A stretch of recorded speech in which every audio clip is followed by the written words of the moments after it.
fighter in Belarus, and she is Svetlana Tikhanovskaya. And this is my table of contents today. First of all, I'll start with the background of Belarus. We'll talk about what happens in Belarus, and the second part we'll move to our main role today is Tikhanovskaya. And we'll talk about who is she and what she has done before and after the election, and the two strategies she has come up with to fight against her enemy. And the final part is conclusion along with the Q&A section. So let's get started with the background. Belarus is the country in the eastern part of Europe, and as we can see in the picture, it's just near one of the most influential countries in the world, and one of the biggest countries in the world is Russia. And when it comes to Belarus, we may come up with a serious problem, and it's about democracy. According to the Freedom House, we can see that Belarus is under the consolidated authoritarian region. It only gets 7 out of 100 points in the democracy rate. So it just means that the people in Belarus, they could not fully enjoy their rights of freedom and democracy. And what makes this? The answer just goes to the president, Alexander Lukashenko. He has already been the president since 1994. Yes, you heard me right. He has already been the president for 26 years. And some people just call him the Europe's last dictator. And this is his famous quote, "We will wring their necks as one mighty duck." And there just means those opponents. So we can just easily tell that he's just a tyrant in the country. And under his long governance in the country, people just suffer from the serious corruption, poverty, few opportunities, low pay, and even the COVID-19. So people just start to think, what if we can have a new government, or what if we can see a new face in the government? Then here just comes with our hero today, and she's also our main role, Tikhanovskaya. And to be honest, I haven't heard of this name before, so who is she? I didn't know. And I guess most of you haven't heard of this name before, but don't worry. Most people in Belarus, they haven't heard of this name before either, because she was actually just a mother and she was an English teacher in the country. But after her husband was arrested by the police because he was a competitor against Lukashenko in the country, she just tells herself that I have to stand up to replace my husband as a candidate in the election. So she just transformed into the democracy fighter. Before the election, she just works with the other two women to lead the crowd to protest on the streets. And she made good use of the women power, and did this very successful to influence all the people in the country. She just tells all the people in the country that we have to take advantage of the August vote as a legal manner to expel the dictator in our country. However, the result just shows that Lukashenko gets 80% of the vote, while Tikhanovskaya just gets 10% of the vote. So, do you believe this result? Yes or no?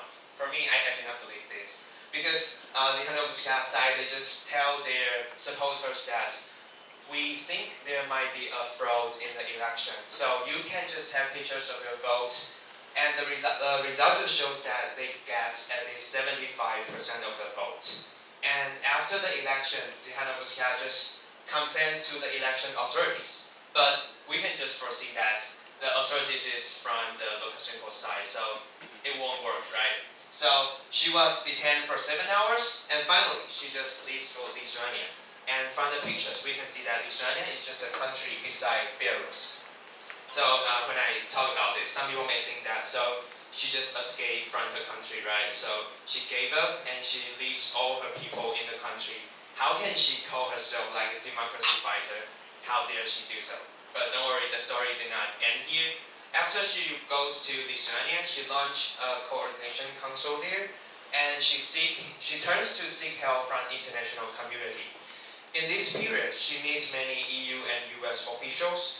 For example, she meets the German Chancellor Merkel and the French President Macron. She asks the international community to help the people in Belarus. She wants them to help them weather the crisis. Then she comes up with two strategies: sanctions and to make Putin pull back. First of all is sanctions. She wants the international community to impose a tougher economic sanctions on Lukashenko government, because it is the most direct way to strike him. However, despite the sanctions do not go well in Europe, but the good news is from the US. the US government has already passed a bill to impose economic sanctions on Lukashenko government. And before they do this, they will just lease their global assets. And what's more, they will not recognize Lukashenko government. Instead, they will back Tikhanovskaya. And the second strategy is to make Putin pulls back. So in the first part of this chapter, we just introduces that Belarus is actually the country located near Russia. So we may know that Russia has some influence on Belarus. So Putin is a very important friend of Lukashenko. He provides money and any means of resources to him. So if Putin just loses, if Lukashenko just loses Putin, we can say that he loses everything. So our strategy is to make Putin pulls back. So our strategy is to make Lukashenko be hated by his people in the country. So there's no reason for Putin to support such a politician that is hated by his people in the country. Then he might just stop aiding Lukashenko, and Lukashenko might just lose this game. And in one of Tikhanovskaya's speeches in Europe, she just tells those officials that war of fear held us back for almost 3 decades, and that war has now disappeared. Everything has changed, and we are bound to win. These words just touched those officials then, and I'm even touched with this word, so I would like to share with you. And the final part is the conclusion. So in my presentation today, we talk about how a woman rising from obscurity to fight against a sophisticated politician in the country.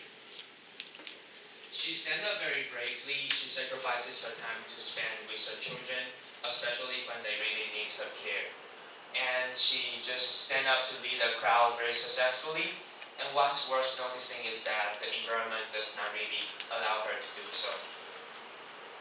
And even though the result just shows that maybe she fails the election, she just goes to other countries. She did not give up. She just kept working to help her country to weather this crisis. She uses her power of influence to make more people in the world see what happens in Belarus, and even make us want to reach our hand to them. And I think it's really not easy for a politician to do so, and especially when the political environment is not really good. And I often just think of the Taiwanese development in the past. We have many ancestors, or we may say they work very hard for us, and then we can enjoy our freedom or our rights today. Were it not for their hard working, we could not enjoy Taiwanese. We say we always can vote for our president. We can enjoy our freedom. We can enjoy our democracy.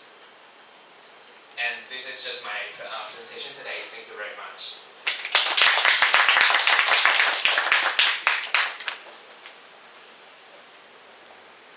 So do you have any questions? What is the most difficult parts you think during the preparation of this presentation except for practicing how to pronounce the main character's name? You mean her name? Yeah, right. I just try to pretend that I'm confident to read her name. But actually every time I read her name, there's different. Yeah, you notice that? Okay. Yeah. I just guess how to pronounce it.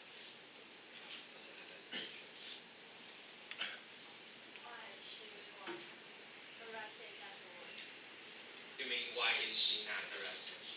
Because just as I mentioned that she works with other 2 women in this in her hard work, and so there are 3 women leading the crowd, and Lukashenko just think that he will not lose to the 3 women, so he didn't think she's like a strong enemy to him, so he did not just arrest her directly. I really appreciate her as being a democracy fighter, but as an English teacher, do you think that she is qualified enough to be president? You mean she's going to be a president? I read some of the news about her. She just say that she is not. She say she doesn't really want to be the president. She did not really have to be the president. She just wants to change this political environment in Belarus. And as for me, I do think that I think she can, if she really wins this election, I think she can be the president. Just as some episode or some series on Netflix, like the Designated supervisor. yes, that's right.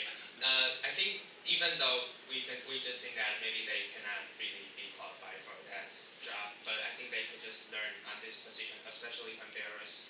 They just they are under the governance like for a long period of the dictator's time. I think if she can change this, I think we can just try it.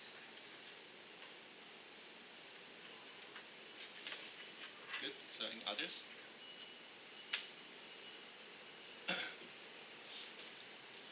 So could you maybe just tell us a bit more about her husband? It seems that her husband is a politician or a former politician. He's now still in the jail, and because I did not read so much news about him, but as I know, he just wants to compete with the Lukashenko, the right now the president in Belarus, and then he was just arrested by the president. And yeah, so I didn't know much about his like political life in the Belarus. So I mean, was he charged with any crime? That's right.